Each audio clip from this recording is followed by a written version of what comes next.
d'organisation bi ak la commune de Ndiéyène Sirakh parce que bés bi ñuy waajal gàmmu Nduuf gàmmu goo xam ne ñu ngi koy prévoir le 27 avril di samedi 27 avril di si màggal góor gu mag bu ñuy wax Cheikh Baba Fall doon àndandoo góor gu mag di Sëñ Touba Xaadimu Rasul tey rek jàng nañ fi lu bari si histoire boobu waaw jàpp nañ si ne seen daje ñoom ñaar 1883 la woon xanaa waxuñu bërëb bi rek Mbàkke Kajoor et que sëñ bi ñu ngi ko samp fii si Nduuf en 1902 mu nekk fa 1946 mu génn àdduna et que depuis 1993 famille am ñu ngi woote bésu màggal gi di màggal góor gu màgg googu ñun nag ñu am mbégte lool fekkee 26e édition bi moom la ñuy waaj a ren CLD bi ñu décentraliser ko indi ko fii à Ndiéyène Sirakh pour gën a jege ñi nga xam ne ñoo ko organiser pour mën a weccox yéen xalaat dégg nañ bu baax soxla yi fi gën yëpp dégg nañ ko bu baax les 9 préoccupations yi nga xam ne moom ngeen soulever jàpp nañ ko suñ si jaaraatee mooy mbiru matériel d'organisation tribune bâche chaise ñun dañ si dox ànd ak monsieur le maire si DMTA bi nga xam ne tàmmoo leen di leen jàppale pour ñaan leen li ñu doon def at yi weesu ñu mun ko dolli ndax mbir yi gën a mën a mucc ayib ñaareelu soxla bi moo doon mbiru sécurité commandant brigade yegg si na sécurité bi ñoom rafetlu lañ bu baax ñu ngi doon amee daaw gendarmerie doon na teew bu baax cérémonie officielle bi mais ren ñaan nañu au delà de la cérémonie officielle ñu teewaat bu baax si guddi ga parce que guddi ga mbooloo mi daf fiy nekk te su fekkee ne gendarmerie dafa pare cérémonie officielle rek ànd ak autorités yi dem bàyyi leen nag mbooloo mi loolu àndut ak sécurité ñu ñaan gendarmerie mën a teew durant la nuit pour sécuriser vraiment dëkk bi di ñaan aussi gendarmerie jàppale leen comme daaw si barrières yi waaw parce que daaw gendarmerie moo leen dimbale woon bañ am barrière yu doy pour la cérémonie kon ñu ngi ñaanaat que gendarmerie dimbalewaat leen si barrières yi nga xam ne moom la ñu doon indi. troisième élément bi mooy la sapeur pompier yi sapeur yi comité bi rafetlu na daaw bu baax seen taxawaay ren ñi fi teew jël nañu engagement pour reproduire le même dispositif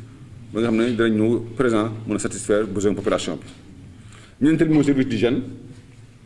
daaw tamit teewoon nañu comité bi rafetlu na seen taxawaay ren ñu ngi ñaan service d'hygiène teewaat ils ont pris l'engagement mais yokk nañ ko sax parce que nee nañu ren avant de traiter les domiciles dinañ njëkk ñëw def visite à domicile pour mën a xool où sont les sites larvaires yi ñu war a traiter doogoo ñëw traiter ko loolu kon immédiatement après la réunion d'aujourd'hui ngeen programmer service d'hygiène ñëw fa def boobu visite à domicile. juróomeeli soxla bi mooy mbiru ndox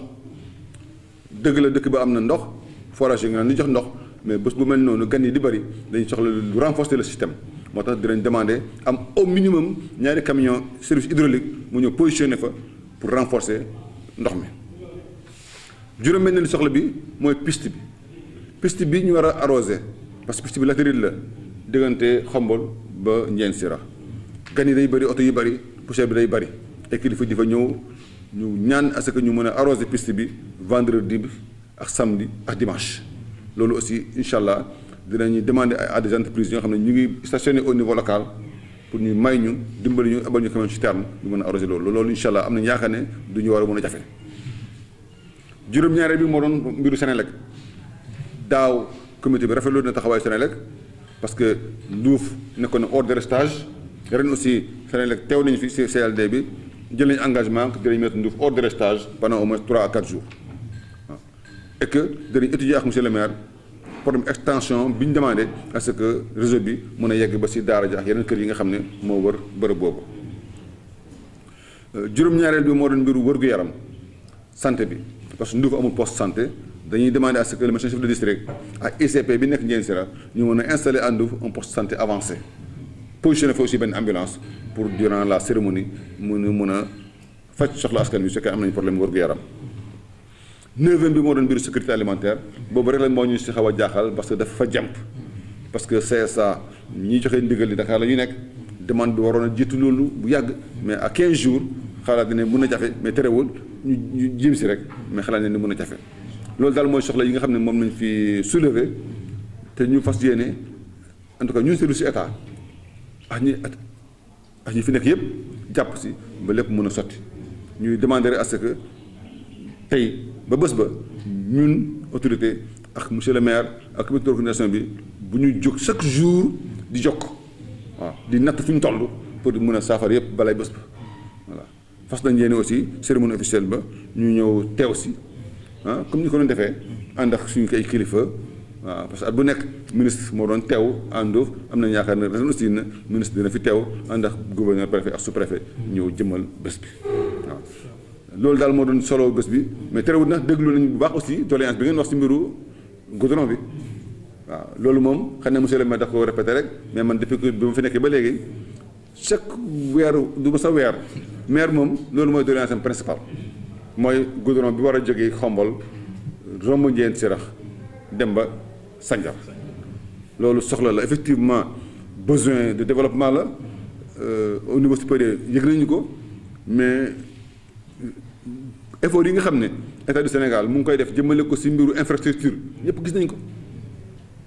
ñëpp gis nañ ko que l'état du Sénégal mu ngi góorgóorlu ci affaire infrastructure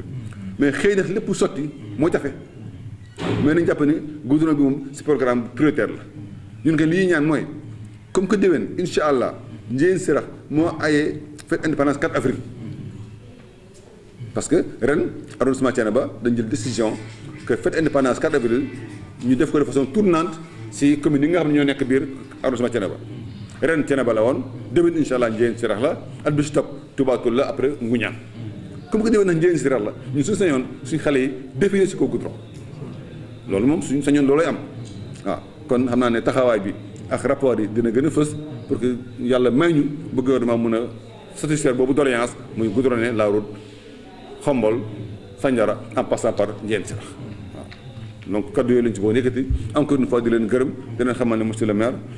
ñu ngi seen avec ñoo ànd incha allah lépp lu ñu mën rek danañ ko def pour bés bi nekk suñu bés nekk suñu réussite. nag bi nga xamee ne nekk nga ci suñu wet ren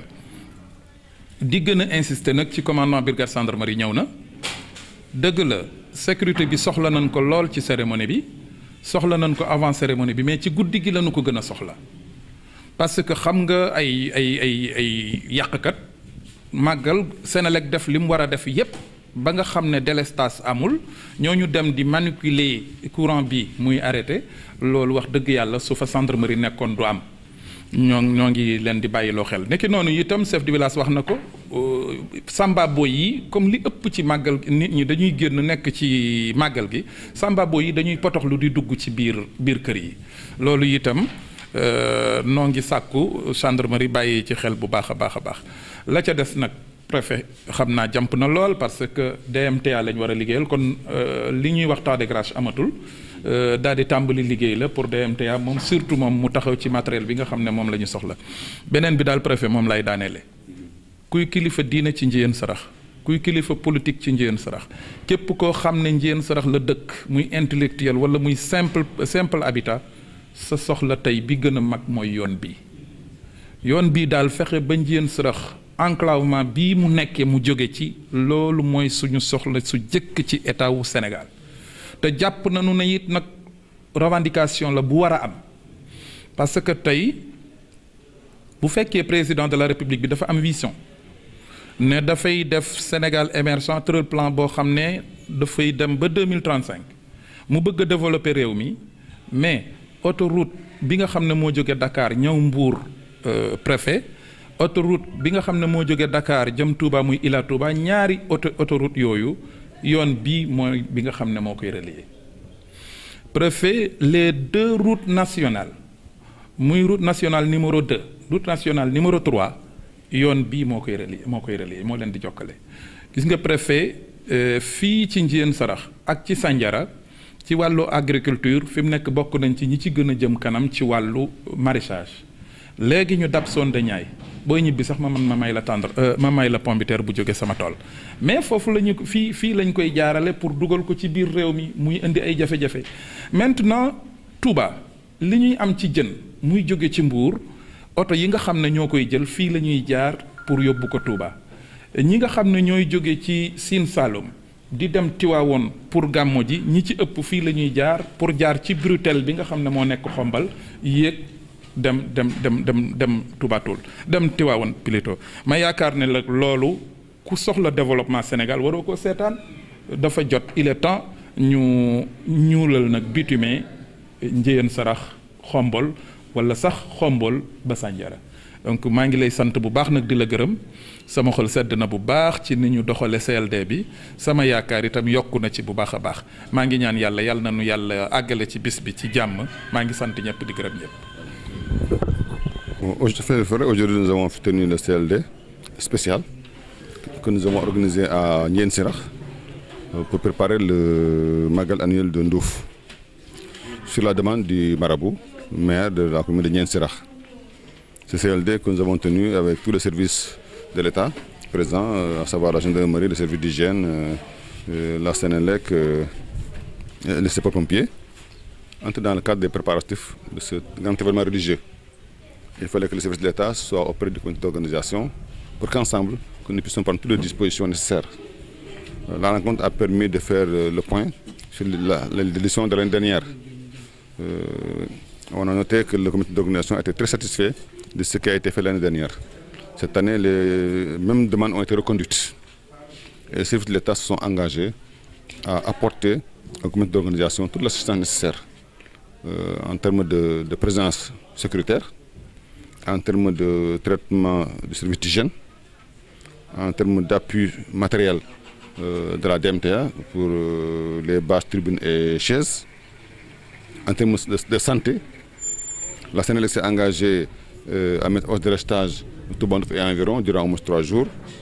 Et tous les autres services de l'État seront auprès du comité d'organisation et du marabout pour que l'édition de cette année connaisse une réussite.